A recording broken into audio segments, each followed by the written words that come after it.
નમસ્કાર મિત્રો, જય શ્રી રામ।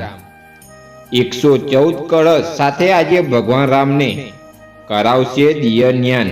શ્રી રામના મંડળનું પણ કરવામાં આવશે પૂજન। અયોધ્યાના રામ મંદિરમાં રામલલ્લાના પ્રાણ પ્રતિષ્ઠાની તૈયારીઓ પૂર્ણ થઈ ગઈ છે।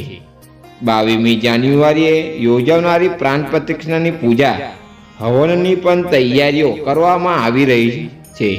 હવે રામલાલને વિશે પૂજા અને હવનની સાથે રામલાલને 114 કળશથી સ્નાન કરાવવામાં આવશે।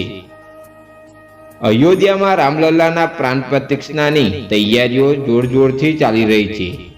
જાણીતી હતી કે ઓમના આમંત્રણથી અયોધ્યા ભવ્ય રીતે શણગારવામાં આવી રહ્યું છે। રામલલ્લાના આ વિશેષ હવન અને પૂજા માટે દરેક જણ પોતાના સંપૂર્ણ સહયોગ આપવામાં વ્યસ્ત છે અને કેમ નહીં સમગ્ર વિશ્વની નજર અયોધ્યામાં યોજાનાર પ્રાણ પ્રતિષ્ઠા તરફ છે। મળતી માહિતી મુજબ એવું કહેવામાં આવી રહ્યું છે કે વિશેષ પૂજા અને હવનની સાથે રામલલ્લાને 114 કળશથી દિવ્ય સ્નાન કરાવવામાં આવશે અને આ પછી આજે રામલલ્લાને મંડળની પણ પૂજા કરવામાં આવશે। 22મી જાન્યુઆરી 2024ના રોજ યોજાનાર છે રામલલ્લાના પ્રાણ પ્રતિષ્ઠાની દેશવાસીઓ આતુરતાથી રાહ જોઈ રહ્યા છે।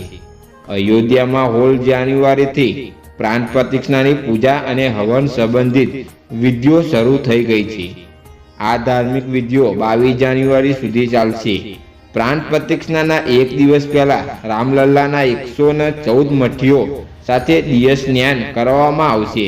સ્નાન કર્યા પછી સંધ્યા નિવાસની પ્રક્રિયા પૂર્ણ થશે, એટલે કે રામલલ્લાની મૂર્તિને પલંગ પર સુવડાવવામાં આવશે।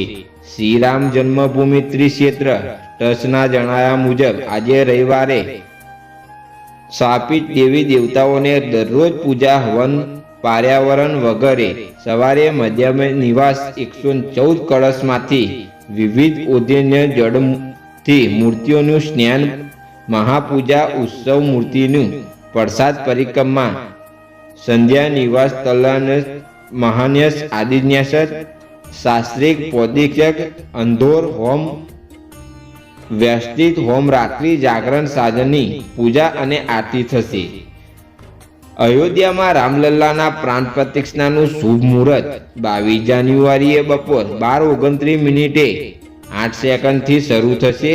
શુભ મુહૂર્ત શરૂ થતાની જ સાથે જ પ્રાણ પ્રતિષ્ઠા વિધિ પણ ઝડપથી શરૂ થઈ જશે। મૂર્તિના અભિષેક બાદ ભક્તોના રામલલ્લાના દર્શન કરી શકશે।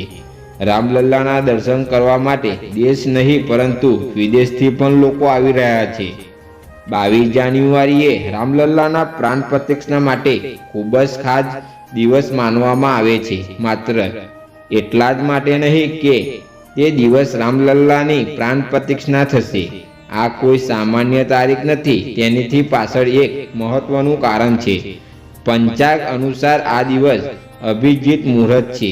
આ દિવસ અનેક શુભ સંયોગો બની રહ્યા છે। પૌરાણિક ગાથાઓ અનુસાર એવું માનવામાં આવે છે કે આ દિવસે ભગવાન રામનો જન્મ થયો હતો। આ મુહૂર્ત ખૂબ જ શુભ માનવામાં આવે છે, જેથી આ તારીખ પ્રાણ પ્રતિષ્ઠા માટે પસંદ કરવામાં આવી રહી છે।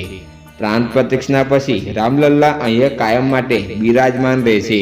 મિત્રો, આ વિડીયો તમને ગમી હોય તો કોમેન્ટમાં જય શ્રી રામ લખવાનું ભૂલતા નહીં। જય શ્રી રામ।